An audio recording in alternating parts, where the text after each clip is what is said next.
destiné, tu seras toujours perdant. Tu pourras beau jouer, tu seras toujours perdant. Par exemple, on prend Zidane, on le met gardien.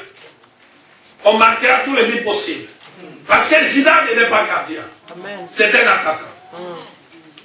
L'équipe de France a échoué parce que Dominique, il a placé les joueurs qui étaient capables dans les places qui ne l'étaient pas.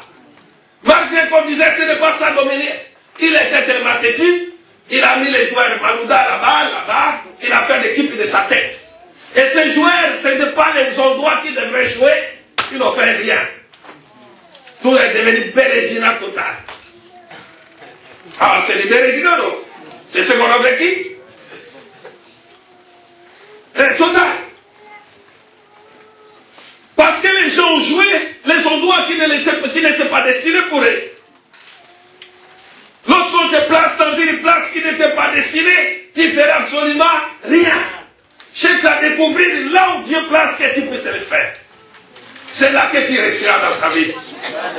Jouer, faire un métier qui n'a pas été destiné, tu ne progresseras pas. Ça deviendra du corvée pour toi. Alors c'est exactement aussi, Dieu nous a créés pour vivre ce but, pour réaliser ce but. Dans nos vies, ces objectifs, je l'ai toujours dit, c'est un Dieu de buts, d'objectifs et de desseins pour ses enfants. Amen. À savoir le but de Dieu pour ma vie. Les objectifs que Dieu a fixés dans ma vie, les desseins de Dieu doivent s'accomplir dans ma vie. Ça, c'est ce que Dieu peut faire. Dieu ne nous a pas créés uniquement pour vivre une vie à moitié, non. Parfois, nous vivons à moitié parce que nous ne sommes pas dans les endroits où Dieu nous a fixés. Et lorsque tu joues ce rôle, ça ne tiendra pas, ça ne marchera pas, ça ne peut pas coller. Si tu ne vis pas, tu vis en dehors de cela, ça ne marchera pas. Ça ne marchera pas. Je vous ai toujours dit, c'est très important. N'allez pas en bataille avec les armes des autres.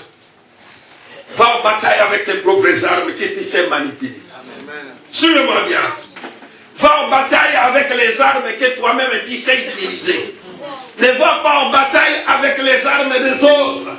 Si tu vas en bataille avec les armes des autres, tu ne sais pas manipuler, on va te tuer. David, lorsqu'il est allé devant Saül, en face de Saül, lorsqu'on lui posait des questions pour combattre Goliath, Saül a pris ses armes. Il a dit à David, va combattre avec mes armes. La Bible dit, David essaya les armes, étaient plus lourds que lui. Oh, Dieu d'Abraham. Il a pris des armes qui étaient plus lourdes que lui. Il ne pouvait pas avancer.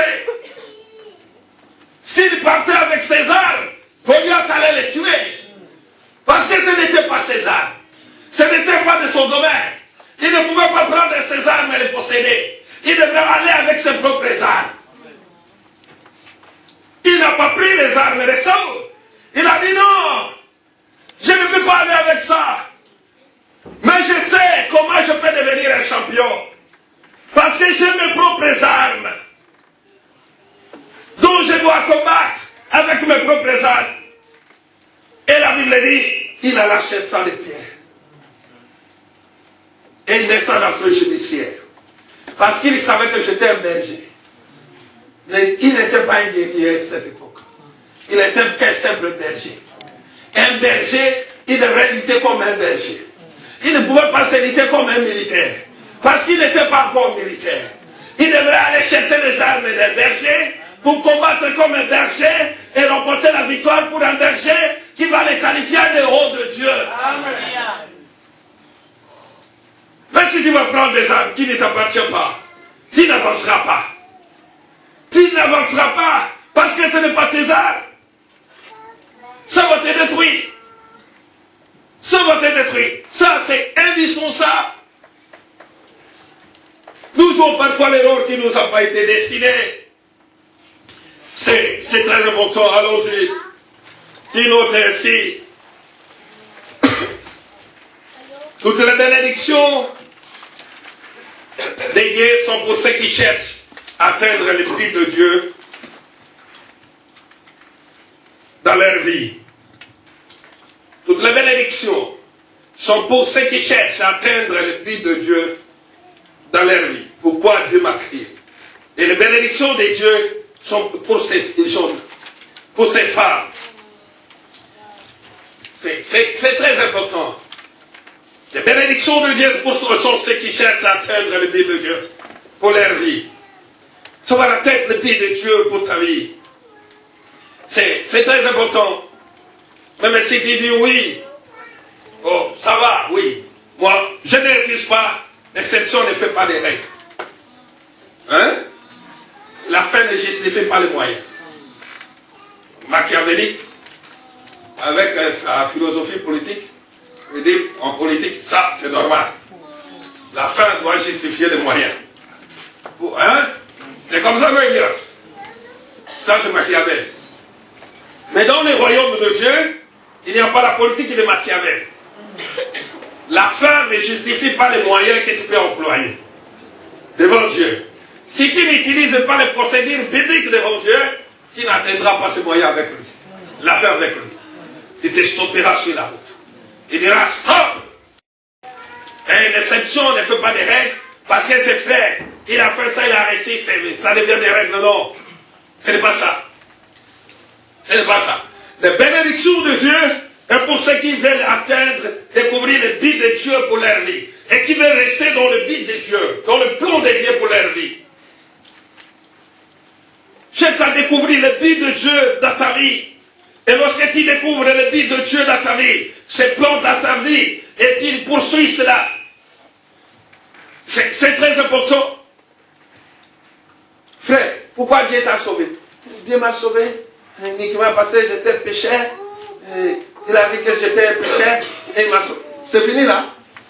L'histoire, il était pécheur, il est sauvé, c'est fini là. Et lorsque nous parlons ici, il y a aussi d'autres. Lorsque je parle ici, il dit, oh, moi je croyais aujourd'hui, il allait pécher que Dieu va te guérir. Dieu va te bénir avec mon problème. Ton problème, ne préoccupe pas Dieu. Ce qui préoccupe Dieu, c'est l'état de ton âme. Si ton état de l'âme est sauvé, les problèmes, Dieu va les résoudre facilement. Amen. Mais si ton âme n'est pas encore sauvée, Dieu tardera encore. Parce que s'il te donne, tu vas rentrer dans le péché. Et comme ils ne veulent pas que tu rentres dans le péché, il tarde encore à te bénir. Il dit, il faut qu'il puisse découvrir pourquoi je l'ai appelé. Et lorsque tu vas découvrir cela, tu vas goûter les miels du ciel. Tu vas goûter comment devenir enfant de Dieu. Dieu dit, allez, prends tout. Parce que tu ne fuiras pas.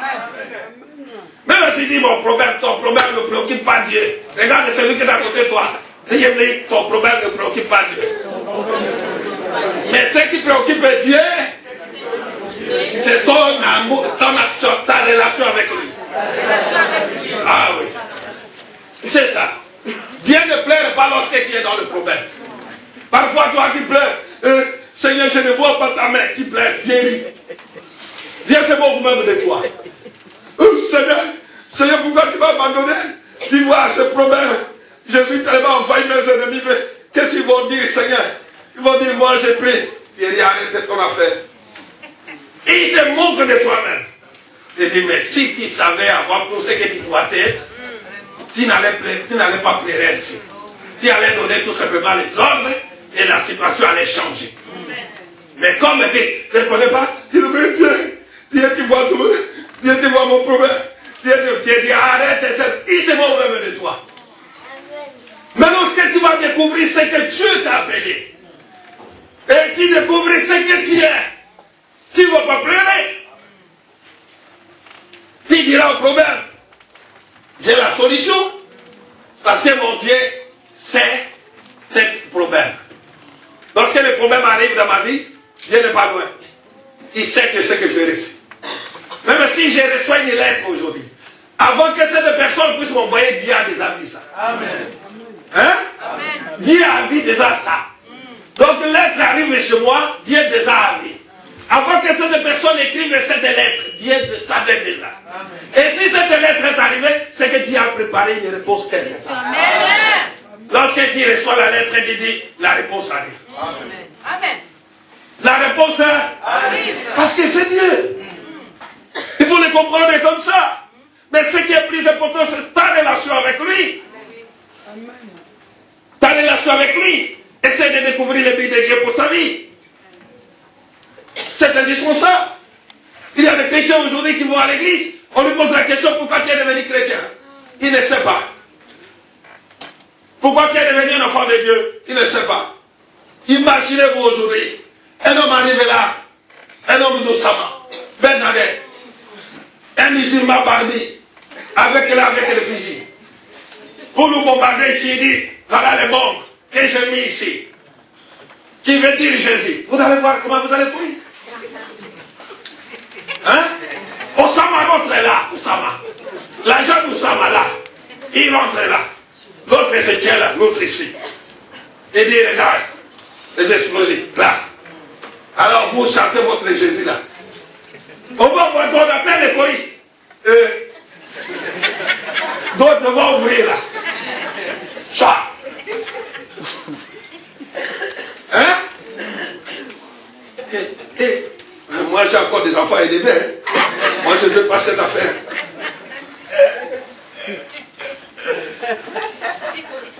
Ah oui. Mais je vous dis la vérité.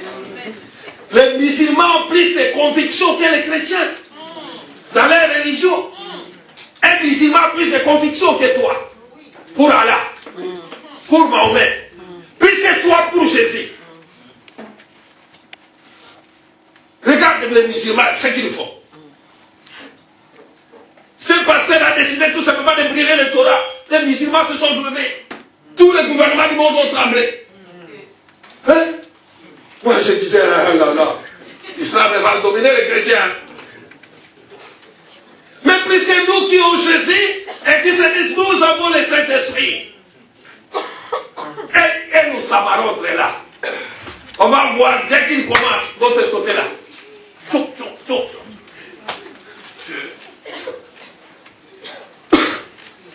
Mais ça, ce n'était pas pour les chrétiens de première. Ils étaient prêts à mourir pour Jésus. Ils étaient prêts à sacrifier leur vie pour Jésus et on les a tués pour Jésus. Plus qu'on les tuait, plus que l'évangile se répandait. Les rois veillaient à ces hommes qu'on les menait à la boucherie, au boucher, on les égorgeait dans les amphithéâtres, on les tuait et ils glorifiaient Dieu, ils bénissaient Dieu et on les tuait. Et plus qu'on les tuait, plus que le sang de Jésus, le sang des chrétiens se répandait, plus que le christianisme envahissait le monde. Plus que le christianisme envahissait le monde. Parce qu'ils voyaient la détermination de ces gens. Ils voyaient, mais s'ils mouraient ici, c'est qu'ils ont une espérance quelque part. Mais si on te pose aujourd'hui la question, pourquoi tu viens à l'église? Ah, moi je viens parce que mon mari m'a quitté. Bon, chacun de nous, comme il vient là, il sait pourquoi il vient à l'église. Mon assistant, elle me dit toujours à chaque instant, frère, amène-moi le pays. Il me dit, pasteur, c'est quelque chose qui m'a fait rire et qui m'a vraiment fait comprendre.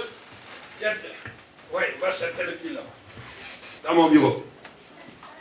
Alors, la même manière que les gens prennent les métros et les trains. Lorsque nous prenons les trains le matin pour aller au travail, tout le monde ne va pas au travail. Hein? Même ceux qui vont aller cambrioler, ils sont là. Mais tous nous sommes dans chacun. L'autre dit, moi, je pars là, cambrioler quelque part. Mais il est dans les trains. Vous comprenez? Amen. Ceux qui vont aller au travail, ils vont au travail. Ceux qui vont aller faire la guitare même pendant la journée, ils sont dans les là. Tous dans les trains. Et il me dit, c'est la même manière que les gens vont à l'église. Chacun vient à l'église avec son intention. Tous ne viennent pas pour le royaume de Dieu. Et ça m'a ouvert les yeux. Je me suis dit au Dieu d'Abraham. C'est une grande leçon que j'ai eue dans ma vie. L'une des grandes leçons que j'ai eues dans ma vie.